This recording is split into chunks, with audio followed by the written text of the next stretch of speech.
Tonight I'd like to continue our journey through the book of Deuteronomy.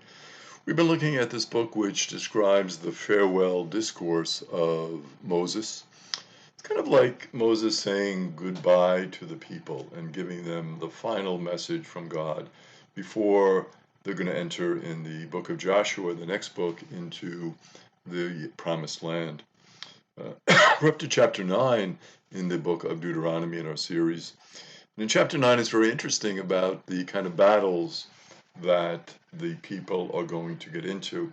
And it's interesting because Moses is describing these battles beforehand, uh, but he's not really going to be participating in any of these battles or anything. So you get a sense that obviously this was written much later and, of course, ascribed to Moses. One of the questions that scripture scholars used to pose about the book of Deuteronomy and the entire Pentateuch was that it was all written by Moses. And we know quite clearly that it certainly was not written by Moses. There were many authors, and a lot of it composed after the death of Moses. But certainly Moses is the key character in much of the Pentateuch. So Moses says that the Israelites will destroy the other tribes. And he says even the Anakim, and the Anakim were the tribe of the really tall people. And initially, when they're leaving Egypt and they send some of the scouts out, the scouts go and they see the Anakim and they're like, oh, the Anakim, we're never going to be able to beat them. And they get kind of nervous. And they don't want to fight, really, is what it turns out, because they think they're just going to be overwhelmed. And only two of them decide that they can fight. So God punishes them and says, well, you're not going to go into the promised land if that's your attitude, if you think that I won't be there to help you.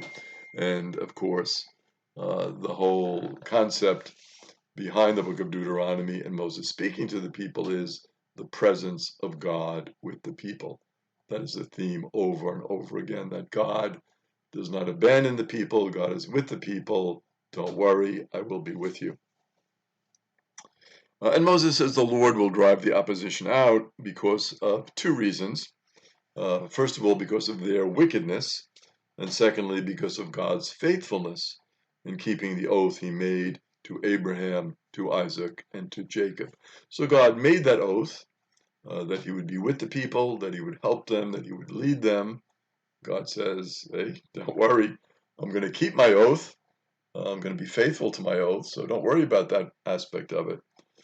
But the second part is the wickedness of the opposition. And you might say, well, why are they wicked? What is the great wickedness that they have engaged in? And the wickedness really that's attributed to them is really, in a way, a wickedness that isn't of their own making in a certain sense. Their wickedness is that they believe in other gods and goddesses. And when you look at that and you evaluate it and you say, well, wait a minute, God revealed who God was to Abraham, and even more, obviously, to Moses and to the other patriarchs. So God made God known to them, but God didn't do the same for these other tribes. So to say that they're wicked because they worship these other gods and goddesses in a certain way, you might say that that's not really fair. I think the wickedness is more their lack of accepting others. And you can see why they wouldn't accept them necessarily, because they're coming onto their land and they don't want them taking their land, and it's a fight about land. So the wickedness is really more a sense of this conflict that is going to happen between them and to the Israelites, as the Israelites now come onto land which really is not their land. And they have to fight and struggle and get some land that's going to be decent to raise their crops and to feed and care for their livestock so that they can sustain the people in this new land.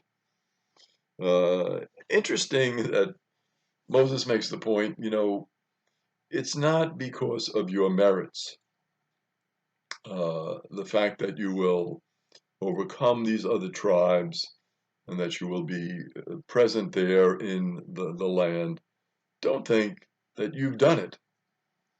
Don't think it's because of anything that you have accomplished.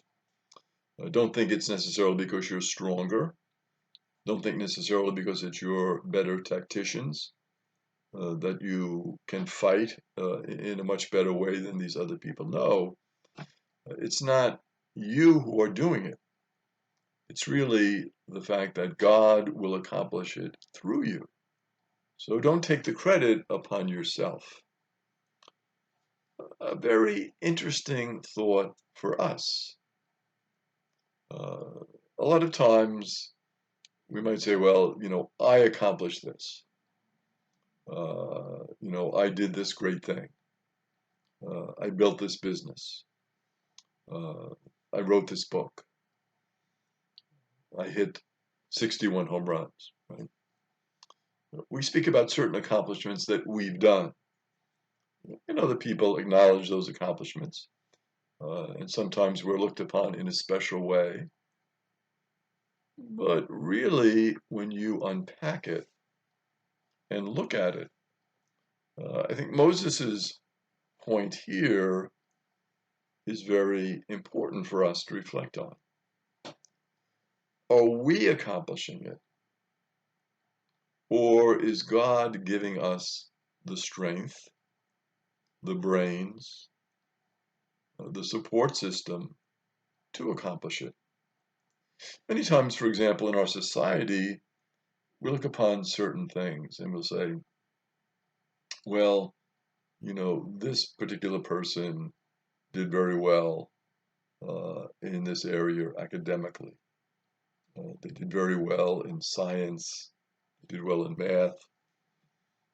They're a great poet, poetess, right? But really, ultimately, what does it come down to? It comes down to the reality that that person has been given certain talents by God and is using those talents. Not bearing the talent, but using the talent. What is the credit to them? The credit is that they're using the talent that God has given them. But where does the talent come from? It ultimately comes from God. You develop it. You encourage that talent. You nurture that talent. You work hard. You achieve it through discipline and hard work, yes. But always to acknowledge the origin of the talent.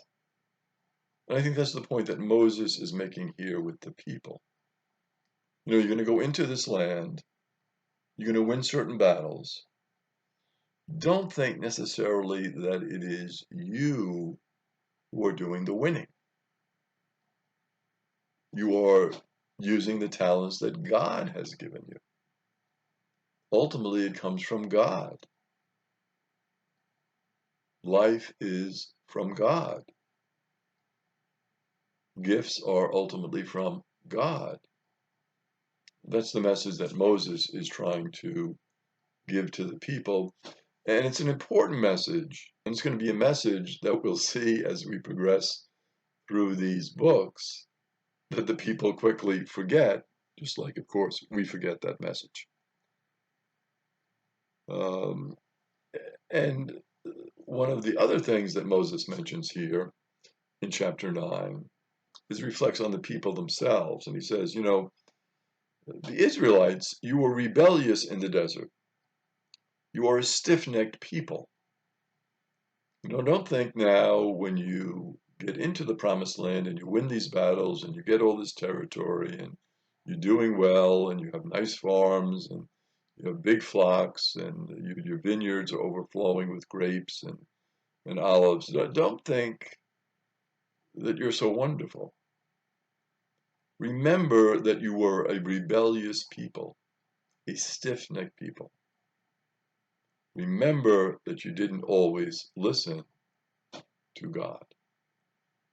As we journey now through the rest of chapter 9 and the others, we'll see how this plays out in the book of Deuteronomy. God bless.